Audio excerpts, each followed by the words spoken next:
नमस्कार दोस्तों, मैं रामू कुमार यादव एजुकेशन क्लासेस रामू में आपका स्वागत करता हूं। दोस्तों, आज मैं रीट से संबंधित एक नया महत्वपूर्ण प्रश्न लेकर आया हूं जो कि प्रीवियस ईयर के एग्जाम में पूछे गए हैं और यहां से हर साल एक प्रश्न बनते हैं। घुमा फिरा कर वही प्रश्न को घुमा फिरा कर बनाता है एग्जाम। तो इस वीडियो को जरूर देखिएगा क्योंकि ये बहुत ही महत्वपूर्ण वीडियो है। ये तो यहाँ से तो रीट में तो प्रश्न बनते ही बनते हैं। जूनियर सुपर टेट का जो सामान्य विज्ञान का जो सेगमेंट दिया गया है 50 नंबर में, वहाँ भी यहाँ से प्रश्न बनने के चांस रहते हैं और बनते हैं। तो इस चीज़ को वीडियो को जरूर देखिएगा, लाइक करिएगा, शेयर करिएगा, सब्सक्राइब करिएगा। तो चलिए हम सीधे अब अपने मुद्दे पर बात करते हैं। देखिए प्रश्न तीसरा, ये प्रश्न क्या कह रहा है उसको पहले समझिए। निम्नलिखित में से कौन सा नवीनीकरण ऊर्जा का स्रोत नहीं है? ठीक, कह रहा है कि कौन नवीनीकरण ऊर्जा का स्रोत नहीं है। अभी इस प्रश्न को देखिए, इसके बाद में जब ये प्रश्न मैं उत्तर बता दूंगा उसके बाद लास्ट में इसका मैं पूरी तरह व्याख्या करूंगा। और यहाँ ये तो प्रश्न बना है, लेकिन इसके बाद जो और प्रश्न बनने के संभावित चांस रहते हैं उसकी भी बात इस वीडियो में करूंगा और पूरी व्याख्या के साथ। तो वीडियो को जरूर देखिएगा, लाइक करेगा, शेयर करेगा और प्रश्न का उत्तर आप अपने हिसाब से दीजिएगा। मैं उत्तर बता रहा हूँ, ठीक। नवीनीकरण ऊर्जा का स्रोत नहीं है तो एक चीज समझिए, इसका ऑप्शन सही होगा, ऑप्शन नंबर जीवाश्म ईंधन। नवीनीकरण, अभी मैं इसके बारे में बताऊंगा कि नवीनीकरण होता क्या है। पहले कुछ प्रश्न है उसको देख लेते हैं, ठीक। चलिए अब प्रश्न है ये वाला, देखिए ये प्रश्न कह रहा है राजस्थान में कौन सा नवीनीकरण संसाधन नहीं है। रीट 2015 में पूछा गया है। नवीनीकरण संसाधन नहीं है, याद रखिएगा, नवीनीकरण संसाधन नहीं है, ये फैक्ट क्या है, संसाधन नहीं है। इसमें से कौन नहीं है तो आप लोग अपने हिसाब से टिकेगा, मैं टिक करने जा रहा हूँ। प्राकृतिक गैस जो है नवीनीकरण संसाधन नहीं है। अभी मैं नवीनीकरण के बारे में बताऊंगा, उसके बाद ये प्रश्न आप लोगों को एकदम सरल लगने लगेगा। चलिए आगे चलते हैं।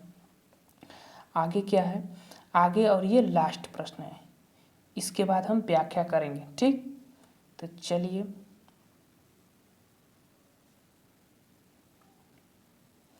इसके बाद हम व्याख्या करेंगे। अब चलिए देखिए, ये प्रश्न कह रहा है, लास्ट प्रश्न है, ऊर्जा का नवीनीकरण स्रोत है। उसमें पूछ रहा था दो प्रश्नों में कि कौन नवीनीकरण स्रोत नहीं है। इसमें पूछा है रीट 2000 आरटेट 2011 में पूछा गया है कि नवीनीकरण स्रोत नहीं है, ऊर्जा का नवीनीकरण स्रोत नहीं है। पूछा है प्रश्न कि ऊर्जा का नवीनीकरण स्रोत है, ऊर्जा का नवीनीकरण स्रोत कौन है, तो उसको देखते हैं।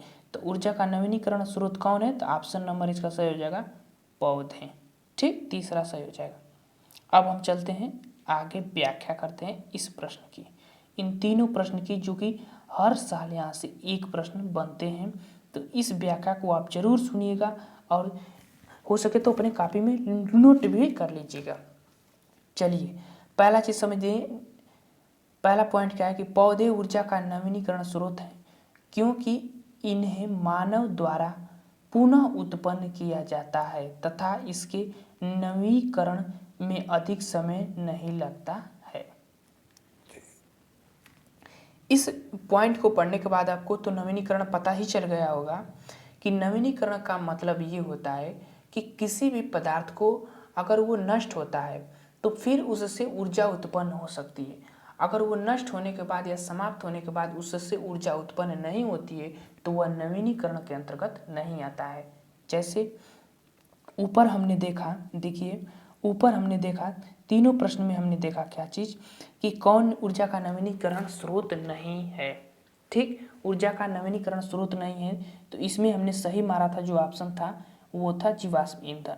अब देखिए जल विद्युत, यहाँ से ऊर्जा खपत होगी तो क्या ऊर्जा उत्पन्न नहीं हो सकती है? तुरंत हो सकती है।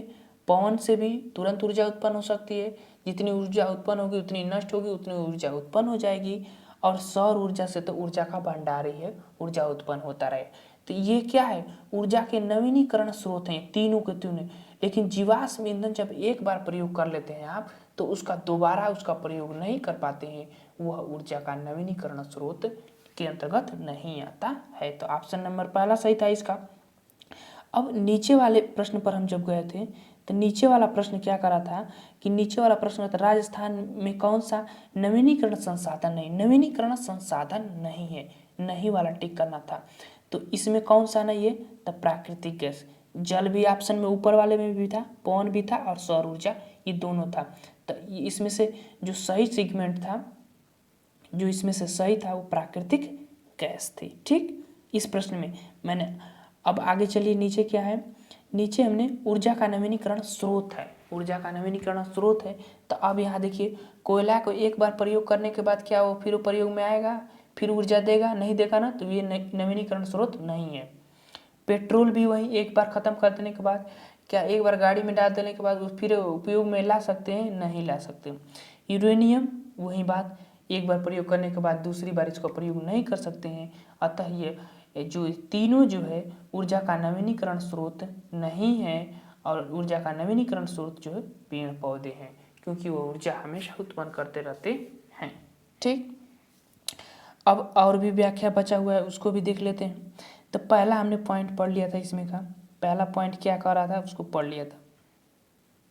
अब देखिए दूसरा पॉइंट है, जबकि कोयला, देखिए यहाँ लिखा है कोयला, पेट्रोल, यूरेनियम ऊर्जा के अनवीनीकरण स्रोत के अंतर्गत आते हैं।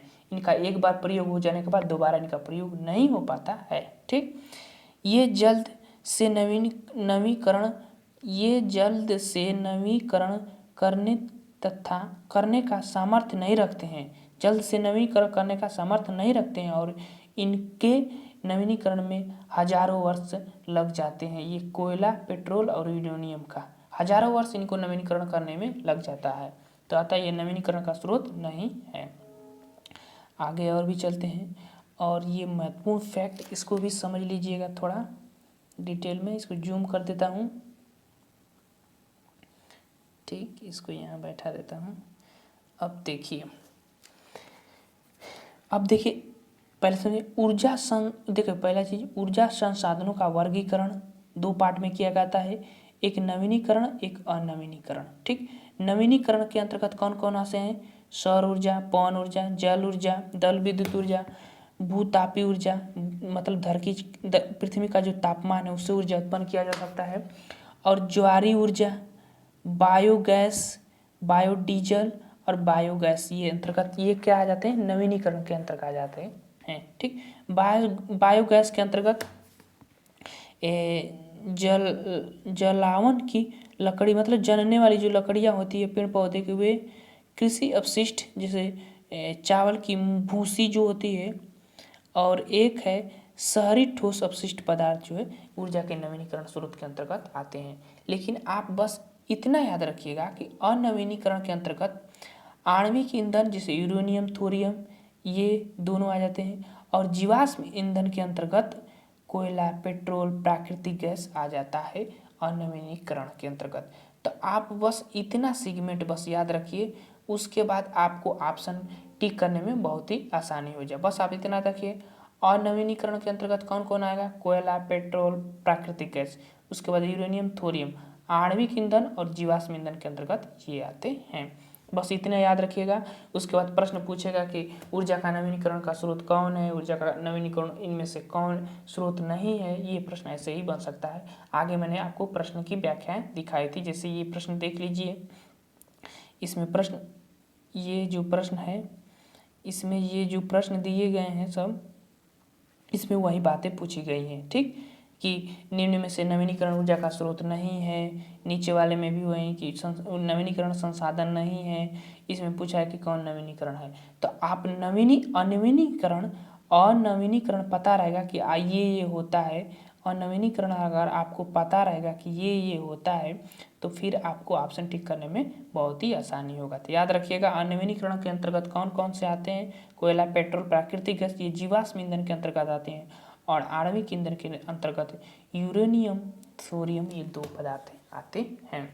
तो ये था ऊर्जा संसाधनों का वर्गीकरण। यहाँ से हर साल एक तो प्रश्न बनना ही बनना है। तो ये बहुत ही बेसिक प्रश्न है, सरल प्रश्न है, लेकिन यहाँ से घुमा फिरा कर लेवल के हिसाब से यहाँ से प्रश्न बनते रहते हैं। तो इस वीडियो को जरूर देख। ये वीडियो अगर आप लोगों को कैसा लगा, अगर वीडियो पसंद आए तो चैनल को लाइक करें, शेयर करें, सब्सक्राइब करें हमारे चैनल को। तो चलिए दोस्त, हम वीडियो को समाप्त करते हैं। Thank you for watching this video.